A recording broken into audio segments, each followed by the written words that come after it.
Et après, vous allez finalement finir, ce qui est un peu le but de cet exercice, dans notre nouvelle terminale qu'on aimerait, ou qui est plutôt les portes d'embarquement pour des vols intercontinentaux, qu'on aimerait ouvrir mi-décembre. Il faut quand même savoir que ceci remplace, et là on est vraiment fort à Genève, une installation temporaire de 75. On sait du temporaire très long, et qui n'était vraiment pas à la hauteur de l'accueil qu'on veut offrir. Et voilà, alors ça c'est un peu pour vous donner un peu une idée, et en plus ça va encore plus loin, parce qu'il faut quand même savoir, c'est aussi un peu une réponse que finalement le premier vol intercontinental de la Suisse, il n'est pas parti de Zurich.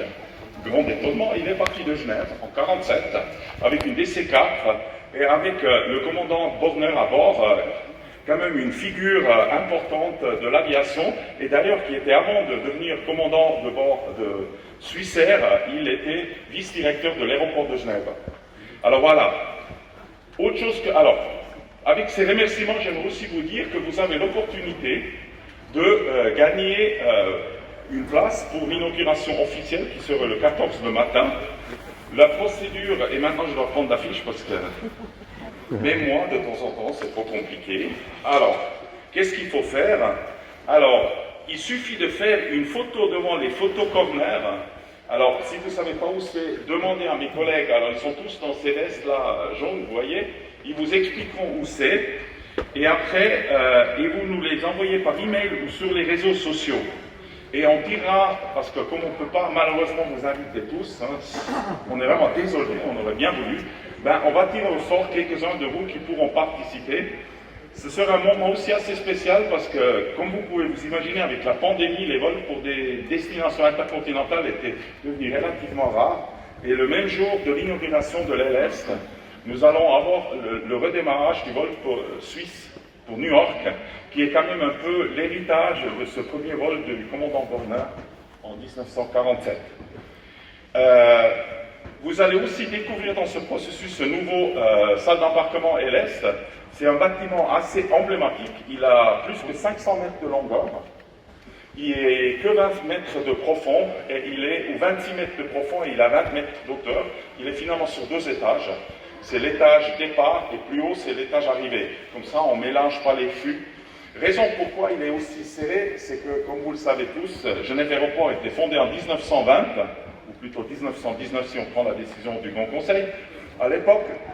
Et à l'époque, on était vraiment dans la campagne totale. Entre-temps, on est au plein milieu de la ville, qui crée quand même quelques tensions avec nos voisins, parce qu'on essaye de améliorer autant que possible. Et ça voulait dire aussi qu'on a très peu de place. On devait le serrer totalement contre le bout du tarmac. On a d'ailleurs dû enterrer la route douanière, parce que vous savez, on a un secteur France où les gens peuvent partir de la France sans passer en Suisse. Et tout ça pour justement garder autant de place. Alors, je vais arrêter là, parce que là, mon collègue commence à s'exciter parce que je prends trop de temps, ce que je comprends. Et je vous souhaite une super expérience. Je vous remercie de tout mon cœur. C'est vraiment un moment très important, et je dois vous dire, dans les temps actuels, c'est quand même sympa de voir autant de monde ici, à l'aéroport, même si ça va mieux. Et je passe la parole à M. Portier, qui est notre chef de département passager, et qui est quelque part un peu celui qui vous expliquera tout ce que vous devez faire. Alors le seul truc qu'on ne peut pas vous offrir, alors vous allez avoir l'expérience d'un passager, par contre, vous n'allez pas vraiment décoller. Alors, je suis désolé, mais ma foi, c'est un peu ça, le truc de cet exercice. Merci beaucoup. J'espère que cette journée serait pleine de souvenirs pour vous et qu'on puisse vous revoir un peu plus tard en prenant un vrai avion pour partir de Genève. Merci beaucoup.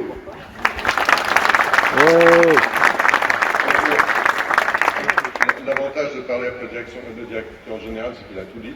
Donc je vais être très très court, simplement pour vous expliquer ce qu'on attend de vous, et en fait le but qu'on cherche à atteindre ce soir, c'est de tester le bâtiment en fonction des flux passagers. Donc vous êtes des passagers, vous devez vous comporter comme des passagers. Dans vos enveloppes, vous avez une feuille de route, vous avez 5 cartes d'embarquement normalement, avec différents scénarios. Vous vous laissez... comment dirais-je, vous vous laissez aller, vous regardez des tableaux, sur les tableaux il y a des sorties d'embarquement, il y a des heures d'embarquement, il y a des appels. Dans les différents endroits où il y a peut-être des cheminements un petit peu spécifiques, on aura du personnel, des collaborateurs de chez nous qui vont vous guider. Vous allez être sur le tarmac à plusieurs reprises, 2-3 fois. On vous demande vraiment de bien respecter les directives de sécurité qui vous seront données. Il n'y a rien de dangereux tant que vous suivez ce qu'on vous dit. À midi, vous aurez un repas, un bon repas. Et puis, est-ce que j'ai oublié quelque chose? Monsieur Schneider vous a parlé de tout ce qui était réseaux sociaux, donc vous pouvez vous prendre en photo, en vidéo. N'hésitez pas à les publier sur vos comptes Instagram avec la mention @genève-aéroport. C'est pas vraiment un truc que je suis obligé de lire. Et le hashtag LS. Également la presse qui sera présente. Donc on a quelques équipes presse qui seront là. Si vous ne voulez pas être à la caméra, il suffit de le dire et puis on se chargera de ne pas vous filmer, on se chargera d'informer justement les gens de la presse de ne pas vous filmer. Pour ce qui est des formulaires, c'est fini, vous avez tout rempli, je vous rassure. La dernière chose qu'on vous demandera, c'est de présenter le ticket repas lors du repas de midi. Et puis voilà, donc soyez vigilants, respectez les consignes et puis surtout amusez-vous. Et puis maintenant, vous allez partir avec mes collègues que sont John, Assad, Simon et puis Senabou qui est par là-bas. On va vous emmener donc au T1. Vous allez à pied jusqu'au T1, passer le contrôle de sûreté comme un passager normal. Vous n'avez pas besoin de faire d'enregistrement, c'est quand même rapide. Et puis après, vous laissez bercer entre guillemets. Vous avez des salles d'embarquement sur vos cartes d'embarquement, des heures de départ, etc. Et puis pour les petits malins, les cartes d'embarquement ne vous permettront pas d'aller au duty free. Ah, dommage. Voilà, le débrief est donné, mesdames et messieurs. J'ai mon ticket avec moi. Donc là, on va aller avec eux, justement, au terminal T1 pour passer la zone frontière. Donc avec moi, j'ai mon passeport, j'ai ma carte d'identité. Donc nous sommes prêts, donc restez parmi nous. C'est grâce à ça que je veux voyager, les amis. C'est grâce à ça que je veux voyager.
Destination Dubaï.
terminal, c'est assez...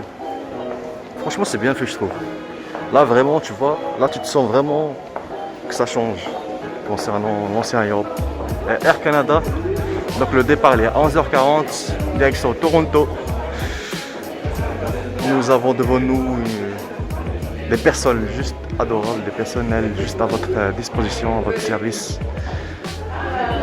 Et franchement, ça c'est un aéroport, ça fait plaisir de voir un nouvel terminal chez nous ici à Genève, c'est cool.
Voilà, on va direction Dubaï. Je pense en bus, hein. Ouais, à pied, ouais. Vu qu'il n'y a pas d'avion. Bon, ceci c'est un test, hein.